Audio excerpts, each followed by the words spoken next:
Salve Regina.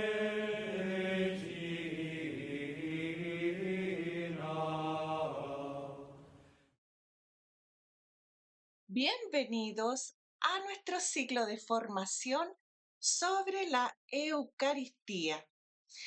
Estamos actualmente viendo la institución de la Eucaristía en la última cena. Hoy día vamos a ver la frase que pronuncia Jesús: hagan esto en conmemoración mía. Esta frase se encuentra en Lucas capítulo 22, versículo 19, y se encuentra en la primera carta del apóstol San Pablo a los Corintios, capítulo 11, versículo 24. Esta es la orden que dio Jesús a sus discípulos cuando instituyó la Eucaristía.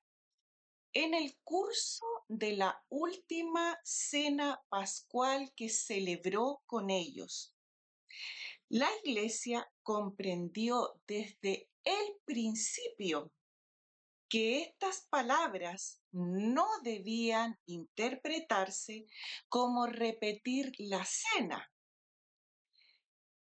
sino que se trata de realizar los mismos gestos y palabras que Jesús realizó en esta ocasión, para que se haga presente hoy la misma realidad que esos gestos y palabras significan. La Iglesia ha obedecido a esta orden del Señor desde el comienzo, tal cual lo veremos en el testimonio, por ejemplo, de San Justino, por allá por el año 155 después de Cristo. Para entender el sentido pleno de esta orden, es necesario ubicarla en su contexto. El contexto de esta frase pronunciada por Jesús en la última cena es la Pascua de los judíos. La palabra Pascua se encuentra por primera vez en la Biblia, en Éxodo capítulo 12, versículo 11, que dice: es la Pascua del Señor. Entonces, ¿en qué contexto está esta frase? Si nos recordamos, los hebreos se encontraban esclavos y afligidos en Egipto, ya que estaban atormentados en tremendos trabajos edificando ciudades allí en Egipto, y Dios escucha el clamor del pueblo, el clamor de los hebreos, y llama a Moisés para que interceda y sea el intermediario entre Dios y el faraón. Juntamente con Aarón, van y pronuncian las palabras del Señor al faraón para convencerlo que es necesario que los hebreos salgan de Egipto para rendir culto a su Dios en el desierto. Sin embargo, el faraón se obstina y no quiere obedecer la orden de Dios. Entonces el Señor, después ya de que ha mandado las 9 plagas en Egipto, finalmente, como no reacciona el faraón hacia esta petición, el Señor envía la 10ª plaga de Egipto, que consiste en la más terrible de todas, que es la muerte del primogénito, del primer hijo varón de todas las familias, ya incluido el hijo del faraón. Entonces le dice a los hebreos, por boca de Moisés y de Aarón, que van a realizar un sacrificio muy particular donde van a tener que inmolar un cordero o un cabrito sin mancha, sin defecto, y que lo van a inmolar en la tarde y con la sangre de ese corderito van a pincelar los dinteles y las jambas de sus puertas para que de esta manera el exterminador o el ángel exterminador salte las casas de los hebreos y no muera el primer hijo varón de las familias de ellos, sino solamente de quienes los han tenido sometidos como esclavos. Entonces, todos aquellos que realicen este sacrificio en la víspera de esta exterminación van a quedar librados de la muerte y de la esclavitud y van a poder salir a reunirse al desierto con Dios. Entonces, así lo hicieron, inmolaron el cordero, pincelaron las jambas y los dinteles de las puertas y ofrecieron un sacrificio con esta carne inmolada en la víspera de ese acontecimiento, todas las familias de los hebreos, comiendo finalmente este cordero inmolado.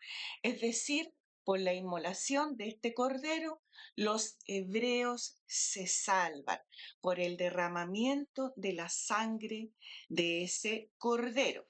Ahora, este sacrificio realizado en la víspera se les manda a que lo repitan como memorial año tras año en el primer mes del año como acontecimiento principal para hacer memoria de todos, principalmente de este acontecimiento central, pero también para hacer memoria de todos los acontecimientos salvíficos de Dios, de la obra, de todo lo que ha hecho con los israelitas. Ahora, este sacrificio se llama de comunión. ¿Por qué? Porque ese cordero, una vez inmolado, pasa a ser consagrado a Dios, pasa a ser cosa de Dios, o Pascua del Señor, pasa a formar parte de el Señor. Y comiendo de él, el hombre, los israelitas, entran en comunión con Dios, pero también entran en comunión con todos los demás que participan de esa comida. Eh, Entonces, en el tiempo de Jesús, celebrando la Pascua y comiendo el cordero inmolado, se entraba en comunión con Dios y con los demás participantes, mientras se revivían los hechos maravillosos de Dios, por medio de los cuales Dios había liberado a los israelitas de la esclavitud de Egipto. Entonces, es evidente que el Evangelio ubica la última cena en el contexto de esta Pascua, de esta celebración pascual.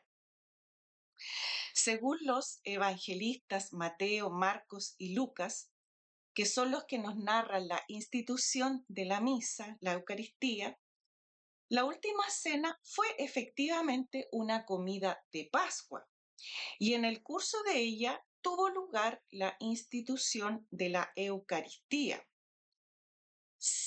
Claro, porque lo que ocurre aquí en el transcurso de la cena es algo inusual, inaudito, que a nadie nunca se le habría podido ocurrir. Es algo esencialmente nuevo, es una novedad. Jesús, mediante unos gestos y unas palabras sobre el pan y el vino, anticipa el sacrificio de sí mismo.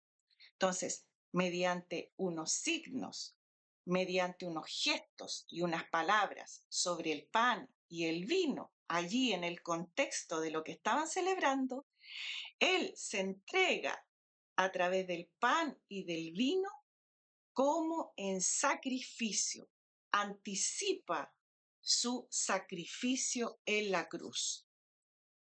Entonces pasa a ser el pan y el vino, hace de ellos un signo de una realidad, la realidad de su cuerpo entregado y de su sangre que sería derramada.